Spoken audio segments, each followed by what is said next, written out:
Feng Tianxing mengangguk dalam diam. Artinya ini adalah pengalaman pertempuran sebenarnya yang ingin Anda pelajari. Feng Ming masih kurang pengalaman dalam pertempuran. Dia hanya seorang pemuda berusia 20-an dan 30-an. Tidak peduli di ras mana dia ditempatkan, dia masih berumur pendek. Bahkan di antara iblis, dia baru berusia beberapa tahun. Tingkat kultivasi Feng Ming saat ini dapat dikatakan hampir sama. Setidaknya dia tidak perlu khawatir bertemu setan biasa di dunia luar. Satu-satunya kekurangannya adalah pengalaman bertarung. Meskipun dia telah menembusnya dengan perhatian besar.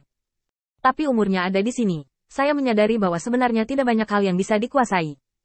Melihat waktunya hampir habis, Feng Tianxing berdiri. Semuanya, ini adalah akhir dari kompetisi seni bela diri hari ini. Silakan istirahat di dekat saya. Kompetisi seni bela diri akan dilanjutkan besok. Mari istirahat untuk hari ini. Yu Feng Tianxing memimpin. Para iblis yang hadir tidak bisa berkata apa-apa. Mereka pergi dengan sedikit penyesalan. Memikirkan bagaimana menghadapi Feng Ming besok. Di pesta makan malam, Feng Tianxing muncul lagi di depan semua iblis. Dan kemudian terbang ke udara. Saat Feng Tianxing membubung ke langit, sekelompok setan melihat bahwa di langit yang jauh, Yuan Hong bergegas kembali dengan agak malu. Dengan darah di sekujur tubuhnya, dia terlihat sangat malu. Feng Tianxing pergi menemuinya, meraih tangannya, dan mendarat tepat di depan rumah Laksamana.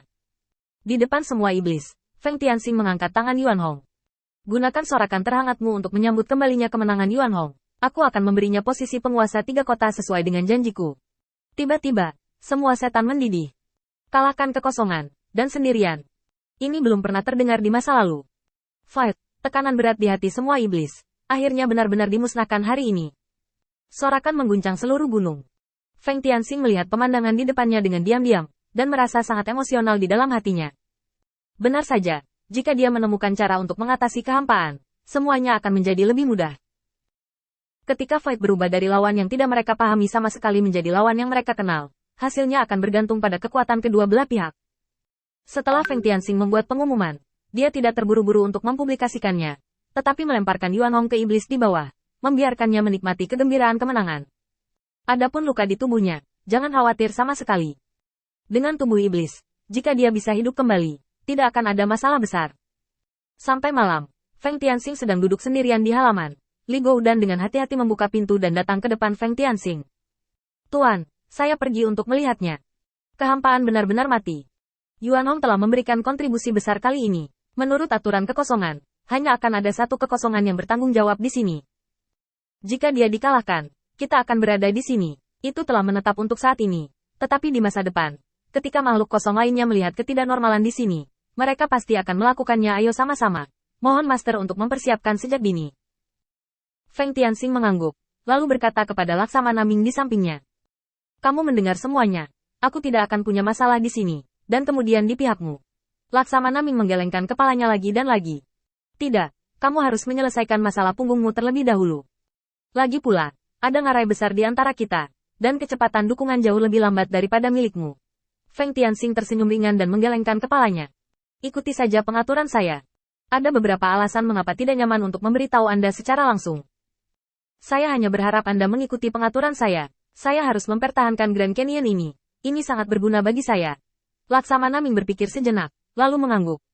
Oke, kalau begitu dengarkan kamu. Keesokan harinya, Feng Tianxing menunjuk semua anak buahnya dan bersiap untuk pergi ke wilayah Laksamana Ming untuk membantu mengalahkan fight.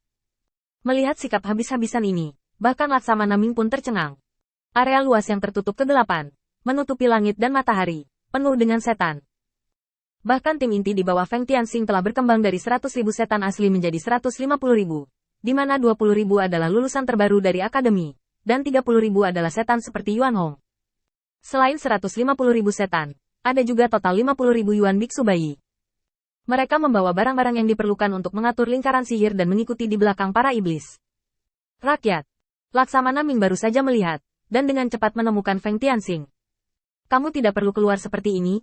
Apakah Yuan Hong yang dikirim kemarin tidak cukup? Aku masih memiliki begitu banyak iblis di bawah komandoku untuk bertarung, jadi itu tidak akan terjadi. Feng Tianxing tersenyum ringan. Yuan Hong tetap di sini kali ini. Dia memiliki tugas yang lebih penting. Kali ini aku berutang budi padamu. Laksamana dunia bawah semuanya bodoh. Kenapa mereka berutang budi padanya dengan membantunya mengusir setan di wilayah di bawah yurisdiksinya? Jelas ini bukan logika normal. Hanya dengan melihat Feng Tianxing, semua masalah di benak Laksamana Ming berhenti. Apalagi yang perlu ditanyakan tentang ini? Baginya, pasukan Feng Tianxing dikirim untuk membantunya mengepung dan menekan kehampaan. Dalam arti tertentu, itu mengumumkan kepada semua iblis bahwa di luar yurisdiksi Feng Tianxing-nya, yurisdiksi Laksamana Ming juga dapat bertahan. Selama tanah di bawah yurisdiksi Feng Tianxing tidak cukup di masa depan, yurisdiksinya adalah alternatif, dan dia dapat menggunakan kesempatan ini untuk tumbuh sepenuhnya.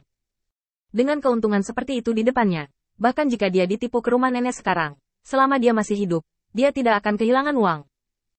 Mengesampingkan pikiran di dalam hatinya, Laksamana Ming hendak memanggil Feng Tianxing untuk pergi bersamanya. Tetapi tanpa diduga, Feng Tianxing berbalik dan kembali ke rumah Laksamana. Tetapi Feng Ming yang berada di samping melangkah maju dan berkata, "Kali ini Laksamana Feng memintaku memimpin pasukan untuk menghancurkan kehampaan, dan juga meminta Laksamana Ming untuk membimbing kita." Ketika Laksamana Ming melihat Feng Tianxing telah pergi, hatinya yang awalnya sangat damai tiba-tiba terasa sedikit bergejolak. Jika Feng Tianxing tidak mengikuti, dia selalu merasa bahwa masalah ini tidak begitu aman. Tapi setelah dipikir-pikir, Feng Ming ini juga membuktikan kekuatannya kemarin.